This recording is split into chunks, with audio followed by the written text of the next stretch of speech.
ngaji di rumah kita, rujukan belajar Islam bersanad. Ya Allah yassir lana. Assalamualaikum warahmatullahi wabarakatuh. Alhamdulillahi munzilil hikami ala qulubil kalim bi ahadiyyati tariqil amami minal maqamil aqdam. Salatullahi ala mumitil himam min bahril judi wal karam bil qilil aqwam Sayyidina Maulana Muhammadin wa ala alihi wa sahbihi wasallam. Para santri dan para pelajar di Rumah Kitab Kementerian Agama Republik Indonesia, pada kali ini kita akan menerangkan tentang salah satu kitab yang akrab dipelajari di pondok pesantren, juga di kampung-kampung oleh para kiai-kiai, yaitu kitab Safinatun Najah. Para santri yang dimuliakan oleh Allah, saya sendiri sebagai salah satu santri pertama belajar, yang pertama kali diajarkan oleh guru madrasah itu adalah pesolatan yang bahasa Jawa itu. Setelah itu kemudian setelah kami bisa membaca bahasa Arab sedikit-sedikit, maka yang pertama kali diajarkan oleh bapak saya adalah kitab Safinatun Najah, karangan Syekh Salim bin Abdullah bin Sa'ad bin Abdullah bin Suwair Al-Khadrami. Nah, ini merupakan kitab Usuluddin yang juga mengandung pelajaran-pelajaran tauhid, juga mengandung pelajaran-pelajaran fikih, meskipun sangat simpel sekali. Nah, karena simpelnya ini dan sangat pentingnya ini, maka para kiai-kiai kampung dan kiai-kiai pondok pesantren untuk para santri pemula itu diajarkan kitab Safinatun Najah. Nah, pengalaman saya di dalam belajar kitab Safinatun Najah ini, yang kebetulan saya berasal dari bapak saya sodakoh dari bapak saya, sodakoh dari bapaknya yaitu Hasan simbah saya belajar di Termas. Pengalamannya sangat banyak sekali. Pertama yaitu pengalaman di dalam berbahasa Arab. Jadi di dalam kita belajar bahasa Arab itu sanadnya juga mengikuti sanad dari kitab tersebut. Misalkan saya bisa mengerti bahwa toharoh itu maknanya bersuci, maka kami tidak belajar dari kamus, kami tidak belajar dari pelajaran bahasa Arab demikian, tapi dari kitab tersebut. Ketika beranjak pada kitab toharoti utawi iki iku kitab toharoh, yang toharoh itu maknanya sesuci, saya baru tahu bahwa sesuci itu bahasa Arabnya adalah toharoh.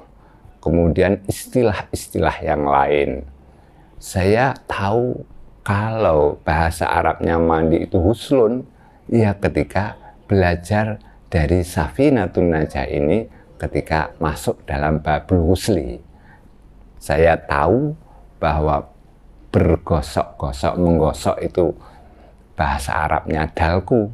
Ya, saya tahu ketika belajar Safinatun Najah tersebut, yang kebetulan pada waktu itu saya sorokan bersama abah saya dengan abah saya.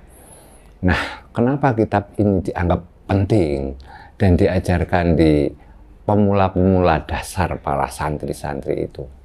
Yang pertama bahwa jelas madhabnya adalah madhab Syafi'i.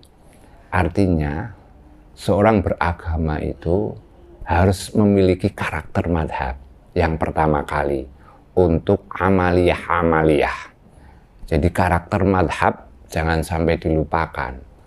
Di dalam tradisi kami ala madhahibil arba'ah, meskipun bisa bermadhab Syafi'i, Hanafi, Maliki, Hambali radhiyallahu anhum, para a'imah tersebut, tapi untuk pemula harus pakem madhabnya, yaitu madhab Syafi'i, sehingga kita berkarakter mazhab Syafi'i, meskipun pada waktu dewasa ketika kita bisa berpikir, kita bisa berbagai mazhab yang tentunya mazhab yang diakui Pak Jumhurul Ulama. Nah, ini kitab Safinatun Najah istimewa sekali karena sangat dasar-dasar sekali. Sebab Syekh Salim bin Abdillah bin Sa'ad bin Abdillah bin Sumer al-Hadrami ini tidak hanya merupakan fuqaha, tapi juga merupakan pejuang. Artinya dia termasuk salah satu tentara yang memperjuangkan agama Allah, dan beliau berada di Indonesia dan dimakamkan di Indonesia, yaitu di Betawi. Nah, oleh karena itu sangat akrab dengan ulama-ulama Indonesia. Sampai Mbah Ki Muhammad Nawawi mensyarahi kitab ini dengan nama Kasyifatus Saja, kan gitu, Kasyifatus Saja.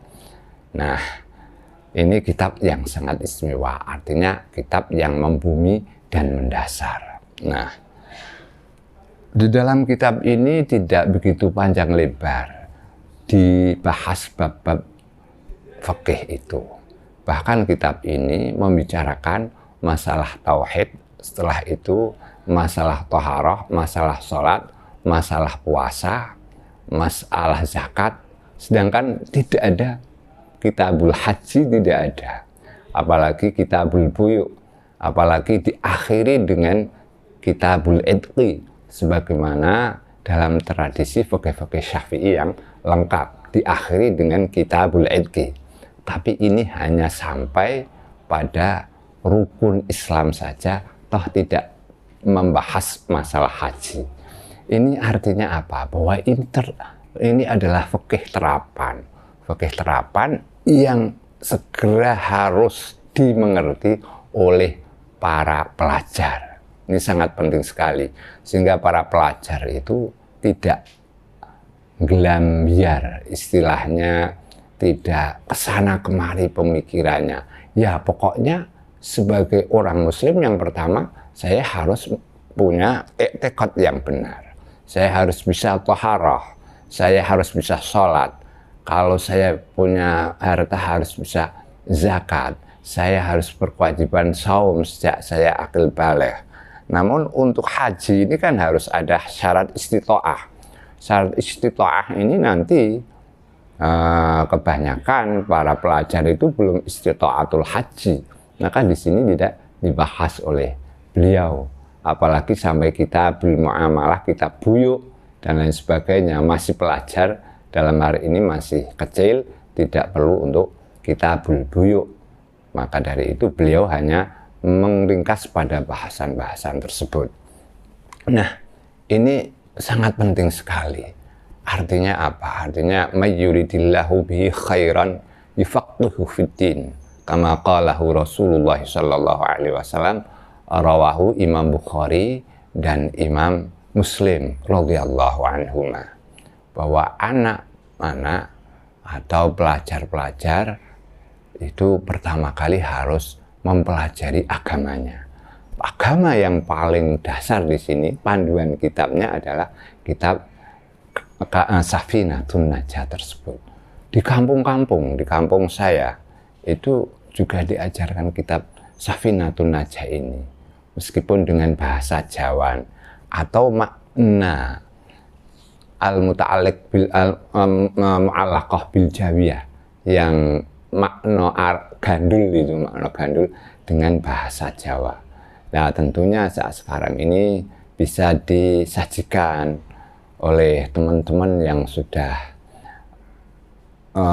mahir di dalam metodologi pengajaran ini dengan bahasa Indonesia dan bahkan dengan bahasa Sunda atau dengan bahasa yang macam-macam, sehingga kitab ini betul-betul bisa diketahui oleh para pelajar-pelajar pemula di dalam masalah fikih, di dalam masalah agamanya ini.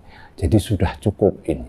Para pelajar-pelajar pemula paham tentang Safinatun Najah ini sudah cukup. Di mana para pelajar itu yang dilakukan, yang wajib diamalkan, ya baru masalah thaharah, masalah sholat, masalah zakat kalau punya harta, kemudian masalah puasa itu. kitab-kitab yang lain belum perlu. Supaya apa? Supaya di dalam muamalah, di dalam ibadah mahdhah ini betul-betul punya karakter, yaitu karakter fikih yang bermadhab Syafi'i. Meskipun nanti kalau sudah alim, sudah besar, bisa lintas madhab, itu terserah. Yang jelas kita harus punya karakter madhab. Nah, namun demikian kita harus belajar agama ini dari sumber yang sudah diketahui afsah dan kevalitannya. Sebagaimana dawuhnya salah satu ulama, yaitu Al-Imam Muhammad bin Sirin, dawuhnya mengatakan, inna hadzal ilma dinun, bahwa sesungguhnya ilmu ini adalah agama. Karena ilmu itu akan mempengaruhi tingkah laku seseorang yang memiliki ilmu tersebut. Ilmu apa saja, apalagi ilmu fikih dan ilmu tauhid. Maka fangduru amman ta'khuduna dinakum. Maka lihatlah dari mana engkau mengambil agamamu itu. Nah, tentunya kepada para ulama-ulama yang berkompeten di dalam bidangnya. Ini harus diperhatikan, sebab banyak sekali sekarang referensi-referensi ilmu itu yang tidak jelas. Maka insya Allah dari Departemen Agama dengan rumah kitabnya ini akan menuntun para pelajar-pelajar yang bebas di rumah maupun di pondok maupun di sekolahan-sekolahan yang tidak memiliki kesempatan tertentu untuk mempelajari ilmu-ilmu agama ini, bisa ambil dari rumah kitab ini. Jadi inilah universalnya agama. Ilmu fikih ini kalau dilihat ya ilmu zahir sebagaimana ilmu-ilmu yang lain. Tapi ilmu zahirnya ilmu fikih ini sebagai syarat keabsahan ibadah kita. Oleh karena itu, mari kita kuak kembali ulama-ulama Nusantara. Kita bisa katakan ini ulama Nusantara. Karena apa? Karena di Indonesia juga, meskipun beliau dilahirkan di Hadramaut, belajar dengan ulama-ulama Hadramaut, kemudian melalang buana ke Hindia, kemudian ke Singapura, kemudian sampai akhir wafat di Jakarta, di Betawi pada saat itu, pada tahun 1855, atau beliau merupakan ulama di kurun 13 Hijriah, masih dekat sekali dengan kita. Nah, mari kita bersemangat untuk belajar kitab-kitab ini. Semoga bermanfaat dan diridhai oleh Allah Subhanahu wa Ta'ala. Terima kasih kepada Departemen Agama yang telah menyelenggarakan rumah kitab ini, sehingga para pelajar tidak mengambil referensi keagamaannya dari sumber-sumber yang tidak jelas. Kita doa bersama-sama. Alhamdulillahi hamdan yuafi ni'amahu wa yukafi'u mazidah. Ya Rabbana lakal hamdu kama yanbaghi li jalali wajhika wa 'azimi sultanik. Allahumma shalli wa sallim wa barik ala sayyidina Muhammadin al-Fatih lima ukhliq wal khatimi lima sabaq nasiril haqqi bil haqq wal hadi ila siratikal mustaqim wa ala alihi haqqa qadrihi wa miqdarihi al-'azim. Allahumma ighfir lana wa liwalidina warhamhum kama rabbawna shighara waghfir li jami'i asatidina wa masyayikhina واغفر لجميع من علمنا حرفا نتوصل به إلى معرفتك واغفر لجميع المسلمين والمسلمات والمؤمنين والمؤمنات الأحياء منهم الأموات إنك سميع قريب مجيب دعوات برحمتك يا أرحم الراحمين. الله يا كريم أكرم طلابنا وتلاميذنا بنور الإيمان وبنور العلم وأخرجهم من ظلمات الوهم وافتح لهم أبواب رحمتك وانشر عليهم من خزائن علمك برحمتك يا أرحم الراحمين. اللهم انفع علومهم وعلمهم ما ينفعهم يا الله يا ربي وزدهم علوما نافعة يا أرحم الراحمين. اللهم ويا سلام سلمنا وسلم طلابنا وتلاميذنا، سلم أخلاقهم، سلم علومهم، سلم dinahum salim dunyahum wa salim ukhrahum wa salim hadil ummah minal afati wa naqmah wa min hammi wa min khummah bijahi sayyidina wa maulana Muhammadin sallallahu alaihi wa alihi wasallam. Rabbana atina min ladunka rahmah wa hayyi lana min amrina rasyada. Rabbana atina fid dunya hasanah wa fil akhirati hasanah wa qina adzabannar. Wa sallallahu ala sayyidina Muhammadin nabiyil ummi wa ala alihi wa sahbihi wa baraka wa sallam. Walhamdulillahi rabbil alamin. Yang terakhir kali kami mengucapkan terima kasih yang besar-besarnya serta apresiasi yang sebesar-besarnya kepada Kementerian Agama Republik Indonesia yang telah memfasilitasi pembelajaran agama ini lewat rumah kitab. Semoga bermanfaat dan amal-amal beliau yang terlibat di dalam rumah kitab ini dibalas oleh Allah Subhanahu wa Ta'ala. Akhirul kalam, wallahul muwaffiq ila aqwamit thariq. Wassalamualaikum warahmatullahi wabarakatuh.